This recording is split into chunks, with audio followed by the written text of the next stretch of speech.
Selamat pagi Summit Squad. Nah, pada video kita kali ini kami dari kelompok 3 kelas 12 MIPA 2 akan membawakan video pembelajaran yang berbicara tentang hidup membiara. Nah, saya Amsal Petra Firmansyah Bulan selaku host atau interviewer pada podcast kita kali ini.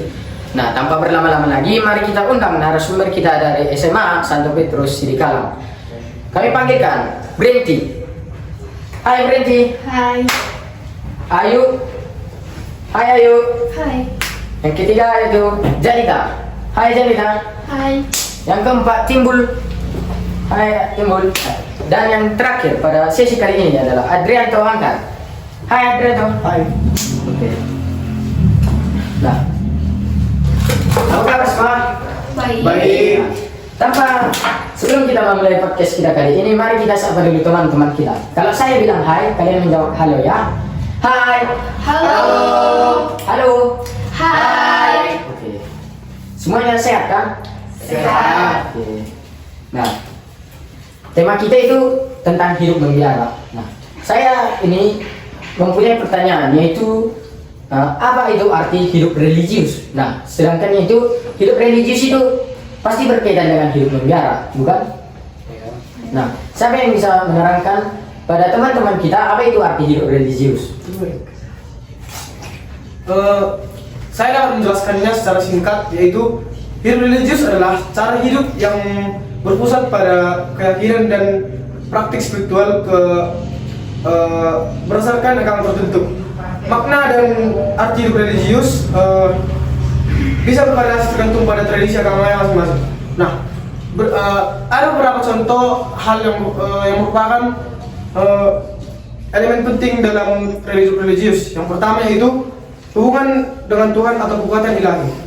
Nah, orang yang menjalani hidup religius mencari hubungan yang lebih dekat dengan Tuhan Allah atau kekuatan transendental lain yang mereka yakini. Ini bisa melalui doa, meditasi, ibadah, dan tindakan kebaikan. Kemudian yang kedua yaitu moral dan etis. Nah, hidup religius mengajarkan pentingnya hidup sesuai dengan nilai-nilai moral yang diajarkan seperti kejujuran, kasih sayang, keadilan, dan kedamaian. Kemudian yang ketiga yaitu pengabdian dan ketaatan.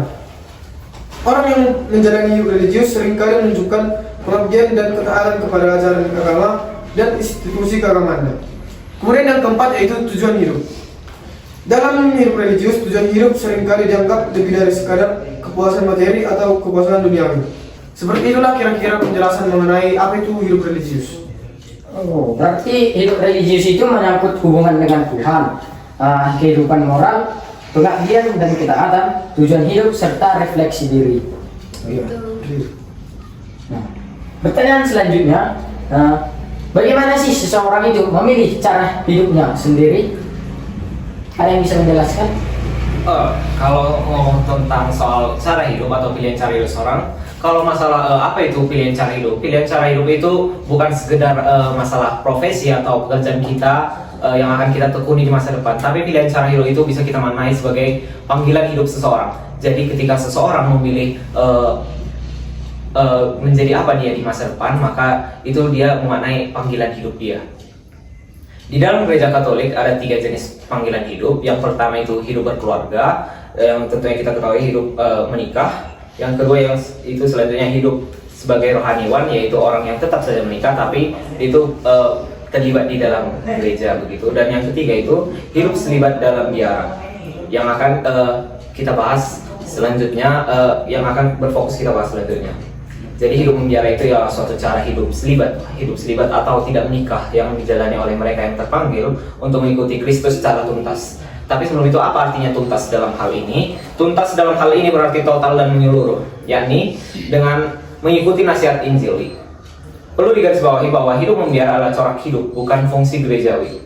Artinya, hidup membiara adalah suatu corak atau cara hidup yang di dalamnya orang hendak bersatu dan mengikut Kristus secara tuntas melalui kaul yang mewajibkannya untuk hidup menurut 3 nasihat Injil, yaitu kemiskinan, kemurnian, dan ketaatan menurut Lumen Gentium artikel 44. Saudara Timur tadi sudah menjelaskan apa itu bagaimana seseorang itu memilih cara hidup dan menjelaskan bagian-bagian lainnya. Nah, selanjutnya adakah yang bisa menjelaskan makna dari hidup religius makna hidup membiara itu? Baik, saya akan menjelaskan apa itu panggilan hidup membiara. Nah, makna dari panggilan hidup membiara adalah menyerahkan diri kepada Tuhan untuk dilibatkan dalam karya kasih-Nya kepada umat manusia. Nah, dari makna yang tadi, saya dapat memberikan beberapa hal yang dapat dipelajari dalam hidup membiara. Yang pertama itu, hidup membiara itu dilakukan dengan cara sederhana atau tidak bergantung pada harta. Yang kedua itu, hidup membiara dilakukan dengan iman kita itu udah dekat sekali dengan Tuhan, atau kita mempelajari lebih dekat lagi kepada Tuhan. Yang ketiga, jika hidup membiara itu kita menyadari bahwa kita dipanggil Tuhan dan itu tidak disuruh-suruh hal lain. Terima kasih. Oh, berarti makna hidup membiara itu saya ambil tadi harus siap berarti mengalami kemiskinan. Begitu kira-kira? Bukan juga. Namanya itu hidup sederhana dan dia kaya akan firman Tuhan gitu. Berarti hidup membiara itu harus berarti harus siap hidup sederhana ya. Iya, hidup sederhana dan tidak bergantung pada harta. Gitu lah. Nah, oke, tapi pembicaraan kita selanjutnya itu apa itu inti dari hidup membiara? Jadi inti hidup membiara itu sebenarnya juga dituntut bagi kita orang Kristen, yaitu kesatuan dan keakraban kepada Yesus Kristus. Oleh karena itu, semboyan klasik hidup membiara ialah mengikuti jejak Tuhan kita Yesus Kristus atau meniru Kristus. Yang terdapat dalam Lumen Gentium artikel 42, seorang biarawan atau biarawati yang baik harus sering tenggelam dalam doa. Sebab doa merupakan suatu daya atau kekuatan untuk meneladani dan bersatu dengan Kristus. Di dalam doa, orang selalu bisa berbicara, mendengar, dan mengarahkan diri kepada Yesus Kristus. Nah, saya akan menambahi, sebenarnya ada 3 inti utama dari membiara. Nah, yang pertama itu penyerahan diri sepenuhnya kepada Tuhan. Nah, orang yang memilih untuk hidup menjadi seorang biarawan atau biarawati harus menyerahkan dirinya sepenuhnya kepada Tuhan. Ini artinya tidak terikat dengan kesenangan duniawi seperti kekayaan, kekuasaan, ketenaran. Nah, artinya setiap tindakan, pikiran maupun kesenangannya hanya untuk melayani Tuhan. Nah, yang kedua, meneladani hidup Yesus secara radikal. Orang yang memilih untuk jadi seorang biarawan atau biarawati harus berkomitmen meneladani pola hidup Yesus. Nah, artinya hidup dalam kesederhanaan, penuh kasih, dan kerendahan hati. Nah, yang ketiga, memiliki sikap religius yang kuat melalui kehidupan doa. Nah, seorang yang memilih hidup menjadi seorang biarawan atau biarawati harus menghidupi dengan kehidupan doa yang intensif, yaitu yang menghubungkan mereka semakin dekat dengan Tuhan, yaitu melalui doa, renungan, maupun membaca kitab suci. Oh, yang saya dapat simpulkan itu berarti kalau seseorang itu memilih panggilan hidupnya untuk membiara, berarti dia itu harus berani hidup dalam kesusahan, dalam artinya atau kesederhanaan, dalam artinya biarpun orang-orang itu kaya dalam harta kekayaan, berarti para biarawan-biarawati kita itu berarti harus bisa hidup dalam kesederhanaan. Nah, hidup membiara ini melibatkan gereja. Nah, lalu apa sih pandangan gereja terhadap hidup membiara ini? Nah, inilah inti dari percakapan kita kali ini, yaitu gereja menganggap bahwa hidup membiara itu adalah sangat penting bagi gereja. Nah, hidup membiara merupakan tanda hidup Kristus dan mengungkapkan cita-cita asli gereja. Oke.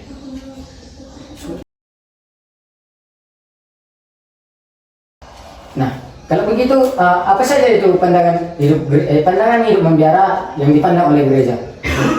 Saya dapat memberikan 6 contoh bagaimana pandangan gereja tentang hidup membiara itu.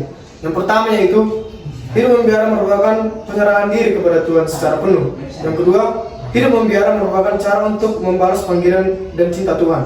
Yang ketiga, hidup membiara merupakan cara untuk ikut dalam karya keselamatan Tuhan dan membantu orang lain. Kemudian yang keempat, hidup membiara merupakan tanda eskatologis dan pneumologis yang menunjukkan keunggulan kerajaan Allah. Kemudian yang kelima, hidup membiara merupakan cara untuk mencapai kesucian. Kemudian yang terakhir, hidup membiara menekankan keintiman keintiman dengan Tuhan. Begitulah contoh-contoh dari pandangan gereja terhadap hidup membiara itu. Itu ya. Oke teman-teman narasumber, terima kasih buat kalian sudah memberikan penjelasan atau pencerahan tentang kulik-kulik bagaimana sih hidup membiara itu. Nah, untuk kami membahas lebih dalam akan melanjutkan sesi 2. Nah, untuk teman-teman sesi 1 kami persilahkan meninggalkan ruangan podcast. Terima kasih. Oke. Sampai jumpa di lain waktu untuk partisipasi kita di tema yang lain. Nah, mari kita lanjutkan ke sesi 2. Nah, narasumber kita sesi 2 kali ini sama juga dari siswa-siswa SMA Santo Petrus. Saya akan memanggilkan kalian. Yang pertama, Rahel. Hai Rahel. Yang kedua, Gabriela. Hai Gaby. Halo. Yang ketiga, Hari. Setangga. Hari. Selamat pagi bagi kita semua. Pagi. Apa kabar kalian hari ini? Baik. Oke. Mari kita sama teman-teman kita dulu. Nah, kalau saya bilang hai, kalian jawab halo ya. Oke. Hai. Halo. Halo. Hai. Tadi kami di sisi 1 sudah membahas tentang apa itu arti hidup religius yang berkaitan dengan hidup membiara. Nah, pilihan hidup, bagaimana sih seorang itu memilih pilihan hidupnya atau panggilan hidupnya. Yang ketiga itu apa sih makna hidup membiara itu. Keempat itu inti dari hidup membiara. Dan kelima, pandangan gereja Katolik terhadap hidup membiara. Nah, pada sesi kita kali ini kita akan membahas lanjutan dari hidup membiara secara mendalam. Nah, hidup membiara itu kan memiliki kaul. Nah, apa itu arti kaul? Kaul itu adalah janji yang diucapkan oleh seseorang anggota gereja yang diucapkan ketika setelah menjalani masa novisiat. Nah, masa novisiat itu sendiri adalah masa pendidikan pertama bagi calon-calon biarawan atau biarawati di dalam gereja Katolik. Nah, kaul ini ada 2 jenis, yaitu kaul yang bersifat sementara dan ada kaul kekal. Nah, kaul sementara itu bedanya dengan kaul kekal, yaitu kaul sementara itu memiliki waktu seperti 1 tahun, 2 tahun dan seterusnya. Nah, sedangkan kaul kekal itu adalah kaul yang diucapkan dan berlaku untuk seumur hidup. Seperti ada 3 jenis, yaitu kaul kemiskinan, kaul kemudian atau kaul keperawanan, dan yang terakhir yaitu kaul ketaatan. Nah, pada masa dulu kaul itu adalah hal yang umum diucapkan oleh semua orang, karena pada masa dulu itu kaul itu bisa dilakukan oleh setiap orang, seperti melakukan janji untuk melakukan perjalanan atau penziarahan yang dimana artinya itu adalah melakukan seperti gereja, berdoa dan melakukan yang namanya doa. Nah, namun pada seiring dengan perkembangan zaman, kaul itu hanya dipersempit untuk para kaum biarawan atau biarawati saja. Nah, sekarang kaul itu ada dibagi 3, yaitu kaul kemiskinan, kaul keperawanan atau kemurnian, dan kaul ketaatan. Oke. Berarti jenis kaul itu bisa diartikan sebagai janji, dan kaul ini juga dalam konteks hidup membiara memiliki 3 bagian, yaitu kaul keperawanan, ketaatan, dan kemiskinan. Nah, sesuai urutannya, apa sih arti dari kaul kemiskinan? Yang pertama itu kaul kemiskinan. Kaul kemiskinan ini merupakan janji yang diucapkan oleh para biarawan atau biarawati yang dimana mereka berjanji untuk hidup sederhana, di mana mereka akan menyumbangkan apa yang mereka miliki seperti harta benda yang disumbangkan kepada gereja. Nah, dari situ gereja akan menyumbangkannya kepada orang-orang yang membutuhkan. Nah, tidak hanya harta atau benda yang mereka miliki, tapi mereka juga berjanji untuk menyumbangkan seperti bukan hanya uang, tetapi mereka juga berani menyumbangkan tenaga mereka untuk gereja demi melayani umat-umat Allah. Nah, selain itu di dalam Alkitab juga dijelaskan bahwa arti dari kaul hidup kemiskinan itu terdapat dalam Matius 10 ayat 5 sampai 15. Beginilah bunyinya, yaitu Yesus mengutus ke-12 rasul. Ke-12 murid itu diutus oleh Yesus, dan ia berpesan kepada mereka, "Janganlah kamu menyimpang ke jalan bangsa lain atau masuk ke dalam kota orang Samaria, melainkan pergilah kepada domba-domba yang hilang dari umat Israel. Pergilah dan beritakanlah, kerajaan surga sudah dekat. Sembuhkanlah orang sakit, bangkitkanlah orang mati, tahirkanlah orang kusta, usirlah setan-setan. Kamu telah memperolehnya dengan cuma-cuma, karena itu berikanlah pula dengan cuma-cuma. Janganlah kamu membawa emas atau perak dan atau tembaga dalam ikat pinggangmu.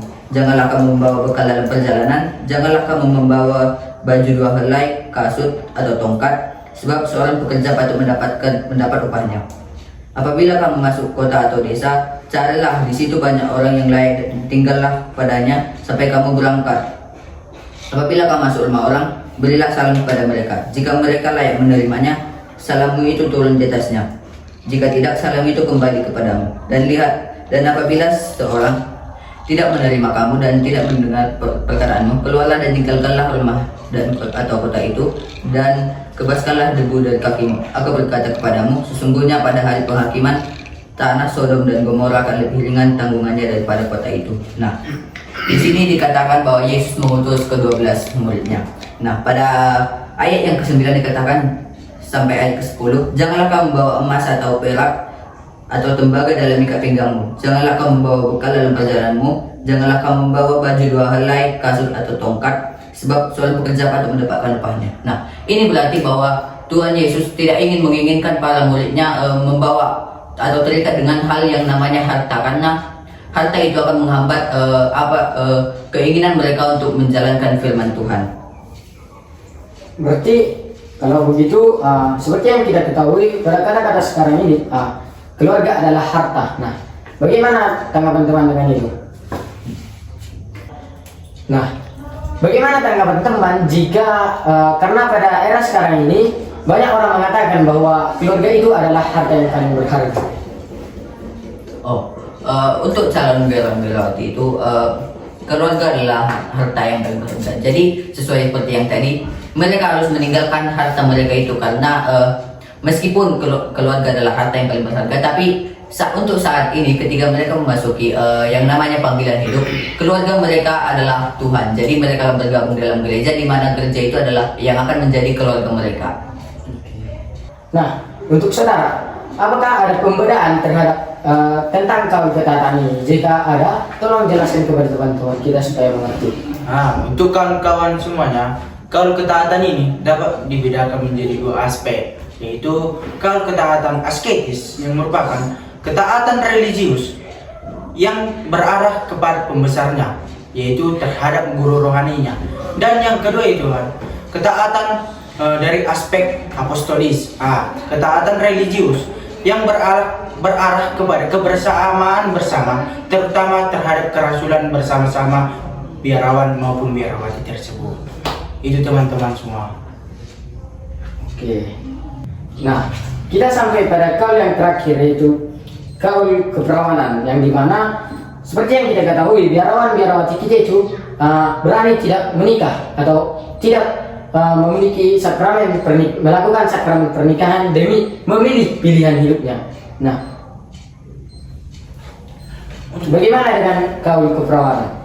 Nah, kaul keperawanan itu kalau dalam konteks agama, terkhususnya agama Katolik, itu berikatan dengan janji atau ikrar kita untuk menyerahkan hidup kita sepenuhnya kepada Tuhan dengan tidak menikah. Namun inti dari si kaul ini atau kaul keperawanan ini bukan tidak menikah, melainkan penyerahan hidup kita secara menyeluruh, secara selama hidup kita serahkan kepada Tuhan.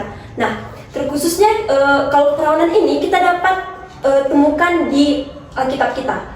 Contohnya di 1 Korintus 7 ayat 32 sampai 34. Nah, dalam ayat ini itu berbicara tentang Rasul Paulus yang berbicara tentang keuntungan hidup tidak menikah untuk dapat lebih fokus kepada Tuhan. Nah, salah satu kutipannya, aku ingin supaya kamu tidak khawatir.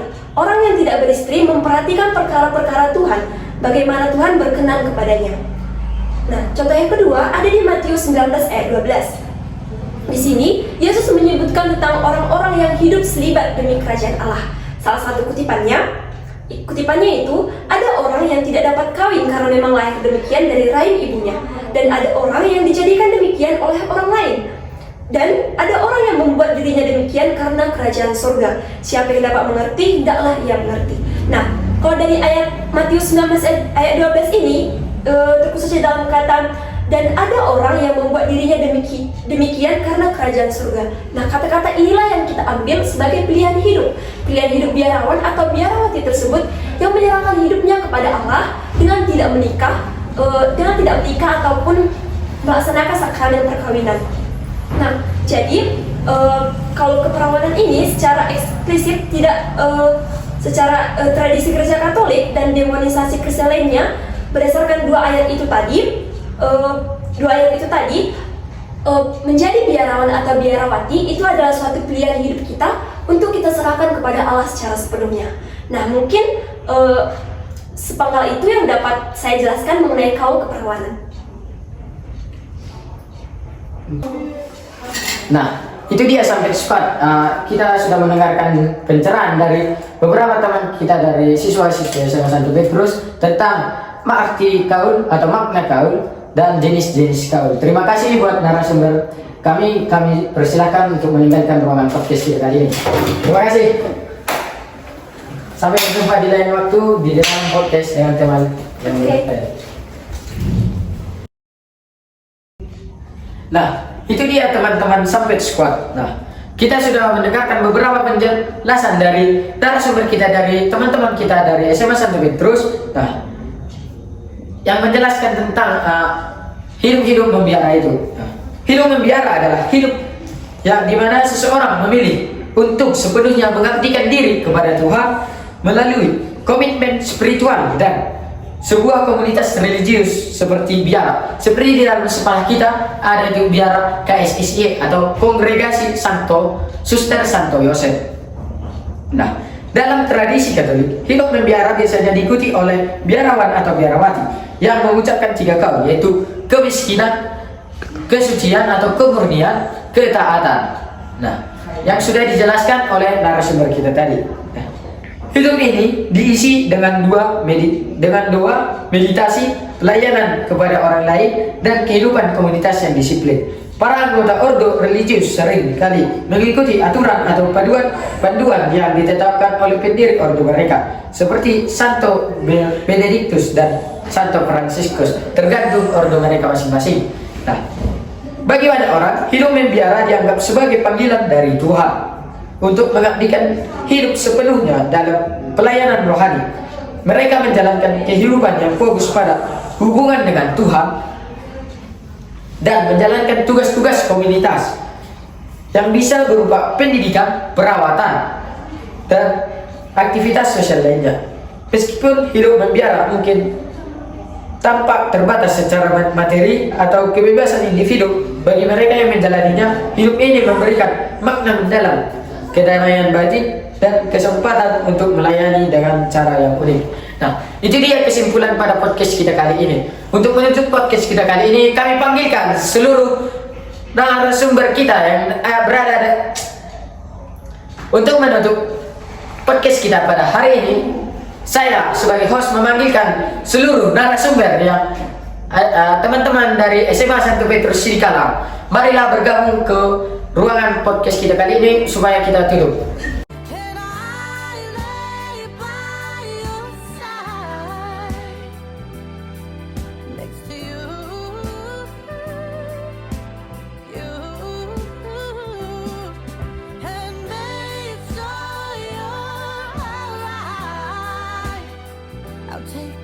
Oke, saya selaku host mengucapkan terima kasih kepada narasumber dari SMA Santo Petrus. Untuk menutup podcast kita kali ini, mari kita akhiri dengan salam khas kita. 1, 2, 3. Salam Bima Guru.